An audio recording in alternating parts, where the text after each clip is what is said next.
Okay, hi everybody. It's Dr. Henkel. I'm here with Scoop on the Chapter 34 exercises. Before we get to that, I want to just touch base about the vocabulary from this chapter. I've usually got videos going over these vocabulary on Canvas, but I want to just point out that the majority of this new material is new vocabulary, right? The new concept is that there are some words, some verbs, like, for example, arbitror, that look passive but have active meanings, right? That's not a huge new thing. It's going to take some getting used to, but what it comes with is a lot of vocabulary, right? So let's real quick look at these. Arbitror, arbitrari, arbitratus sum. There's a mistake right there. It should be arbitratus. It means to judge, to think, to reckon. We get words like arbiter, which is a word for judge. Conor, conari, conatus sum. Again, I don't know why they're making so many mistakes in this text. Conatus sum, to try. Cresco's normal. Egredior, we've got a lot of compounds of gredior. Gredior, gredi, gressus sum means to step or go. It's got a lot of compounds like agredior, which means to go out, or ingredior, which means to go in, or progredior, which means to go forward, or regredior, which means to go backwards. You get the idea, right? Fati or frateri, fasus sum means to confess or admit. We get words like confess from that. Fasus comes to confitior, which is a compound of this, comes down to confess. Hortor, hortari, hortatus sum. This means to encourage. We talked about the hortatory subjunctive, which we use for encouraging groups that we're part of. Loquor is really important. Loqui, loqui, locutus sum, to say, speak, or tell. Another mistake in this Wheelock Kindle text. Molior, moliri, molitus sum means to work at, to build, undertake. Morior, this one's really important. Morior, mori, mortuus sum means to die. Nask or naski natus means to be born. I'm just not going to remark on these mistakes. They keep happening. Pati or pati passus means to suffer. This one is also really important for military vocabulary. We'll see it a lot in Caesar. Proficiscor, proficisci, profectus to set out, to start a thing. Rusticor, rusticari, rusticatus sum is to live in the country. Sequor, sequi, secutus sum is to follow. And utor, uti, usus sum, this is one of these verbs that's deponent and takes the ablative. It means to use or enjoy or experience. Okay, let's hop over to the PowerPoint presentation. My pen is not working today. I'm not sure why. But I'm not going to be able to draw all over this the way that I usually do. Here, exercise is number 1. Nisi quis plebi opim celeriter referet auxiliumve promissum praebebit, milia pauperum morientur. All right, so we have a condition here. It starts with nisi, and it's got a future and a future, which makes it a future more vivid condition, right, with the future indicative.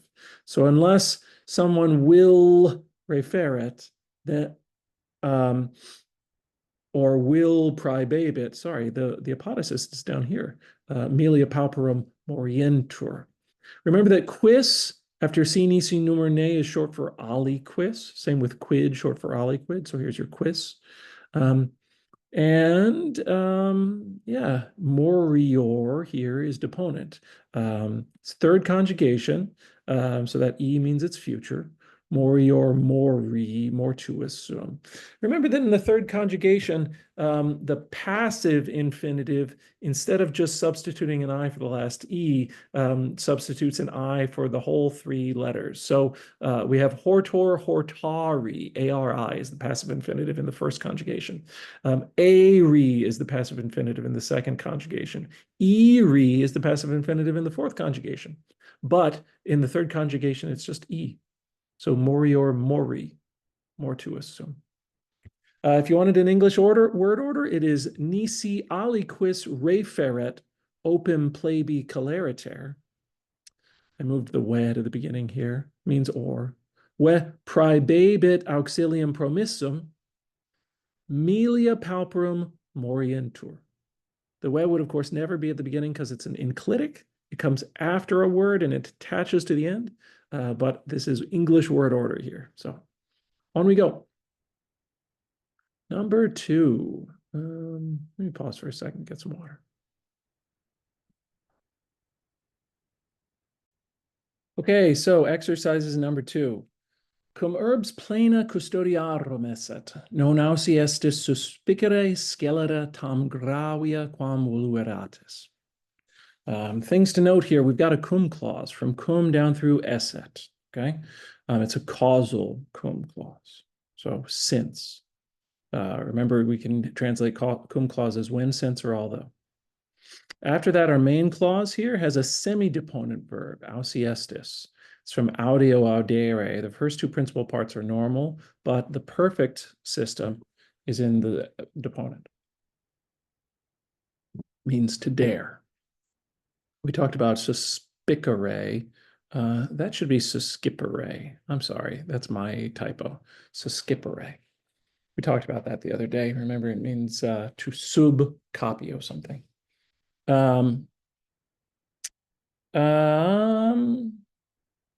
And I wanted to point out that tam quam is a correlative. That means they're used together. It means as blank as such and such. So here's your cum clause. Cum urbs esset plena custodiarum. I just moved a couple of things around there. Non ausi estis suscipere. Again, sorry about the typo here. That's my fault. Scelera tam gravia quam volueratis. All right, so Tom modifies gravis here, and then quam gives you the correlative. This one's a pluperfect of volo velle. Okay. Number 3. Dignum cur velis te ad istam divitem et candidam conferre. Vere ac libere loquere, noli recusare. First thing to point out is we have an indirect question. Remember, indirect questions are used for reporting the content of some question that was asked another time or could be asked. So dic nunc is our main clause. Cur velis conferre. Okay, so this is the present subjunctive of volo velle. The other thing to point out is that down here we've got an imperative of the deponent. So it's a deponent imperative loquere. Now, deponent imperatives are formed the same, they are formed to look like active infinitives. And remember, these verbs don't have actual active infinitives, but they're formed to look like this in the imperative. So loquere means to speak. Hortare, for example, would mean to encourage, like, and it's a command, right? Loquere, speak. Hortare, encourage, etc. Right? After that, we've got a negative imperative. Remember, the negative imperatives are formed with noli or nolite, followed by the infinitive. So in English word order, this would be dic nunc cur velis. There's the indirect question. And it drops into a subordinate, something subordinate to volo velle, which means to wish, right? So cur velis to conferre te ad istam divitim ac candidam, and it's got an understood feminam here. And then we've got these imperative clauses: loquere vere ac libere, noli recusare. Number 4 starts with an ablative absolute. Divitiis opibusque traditis, hel illi philosophi eadem nocte subito profecti sunt in exilium, unde numquam egredi potuerunt. But like I said, we start with an ablative absolute. Remember, these are a noun and a participle, so 2 nouns and a participle in the ablative, and they give you the circumstances for the whole sentence. So, divitiis opibusque traditis. That's the perfect passive participle. So having been tradoed. Trado, tradere. Hell, alas. Illi philosophy, eadem nocte, that's ablative of time when, subito profecti sunt in exilium, unde numquam egredi potuerunt. All right, so here's our deponents. We have profecti sunt from proficiscor, proficisci, profectus sum. It means to set out. Egredi from egredi or egredi, egressus sum. It means to go out. So if you want to take it in English word order, divitiis opibusque traditis, there's our ablative absolute. Hell, illi philosophi, subito profecti sunt in exilium. Eadem nocte, ablative time when. Unde numquam egredi potuerunt. Probably we'd say potuerunt first, then egredi in English. Number 5. Ne patiamur hanc antiquissimam scientiam amitti. Real short here. We start with a negative jussive subjunctive. In the negative, jussive subjunctors start with ne. Jussive subjunctives start with ne. We could call this hortatory because it's about a we group, right? So let us not patior. And then patior is from patiamur is from patior pati passusum, which means to endure or suffer or allow. So ne patiamur hanc antiquissimam, superlative, scientiam, and then we've got a passive infinitive here, amitto, amitti, from amitto, amittere, amici, amissum. So this one's pretty easy. Ne patiamur hanc antiquissimam scientiam amitti. I don't think I changed anything there. Number 6, also pretty short, a little bit trickier. Fatior me, vino mero, apud me, usurum esse. So deponent to first, fatior fateri fasus sum, which means to confess. And we've got another deponent in utor uti usus sum, which means to use, and it takes the ablative. What we have in the middle after fatior is indirect statement. Remember, indirect statement is an accusative plus an infinitive. Here, the infinitive is in the future. Usurum esse, non usum esse, said usurum esse. Right, that ur in the middle tells you that you've got a future infinitive. So fatior, may, there's your subject. Usurum esse, future infinitive. Vino mero, ablative object. Right, and then apud me is a prepositional phrase. Fatior, me usurum esse, vino, apud me. Sorry, vino mero, vino mero. Number 7. Ab initio non comprehendisti quantus exercitus nos sequeretur, et quod elephantos isti milite secum duceret. We've got 2 indirect questions here.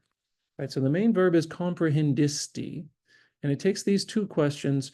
They start with question words, quantus and quote, and they've got subjunctive verbs, sequeretur and duceret. Right, so ab initio non comprehendisti, quantus exercitus sequeretur, where that's the subject, see, us, and quote elephantos duceret, where that's the object, os. Note that both of these are in imperfect subjunctive because we're in the secondary sequence after a perfect tense main verb. Ab initio non comprehendisti, quantus exercitus sequeretur nos, et quote elephantos isti milite secum duceret. Number 8. Prima respondet se nole sequi ducem mediocris virtutis sapientiae, cum civitas in limine belli staret. Lots going on here. We've got an indirect statement following respondent. Right? Remember, accusative plus infinitive, accusative subject, say, our infinitive nole, and nolo nole, right, takes another complementary infinitive, sequi. Oops. We've got some deponents going around. Sequi is the infinitive from sequor, sequi, secutus sum to follow. We've got a genitive of description of mediocris virtutis or sapientiae. And we have a cum clause, a causal cum clause at the end. Cum civitas staret in limine belli. So in English, it would run like this. Primo respondit, se, reflexive, points back to the subject of the main verb. Nole sequi ducem mediocris virtutis sapientiae. Cum civitas staret in limine belli. Okay. Number 9. Ex orbe subito egressus, ferro suo mori semel conatus est. There's a lot of deponents going on in here. Egressus, from aggredi or aggredi, egressus sum, to go out.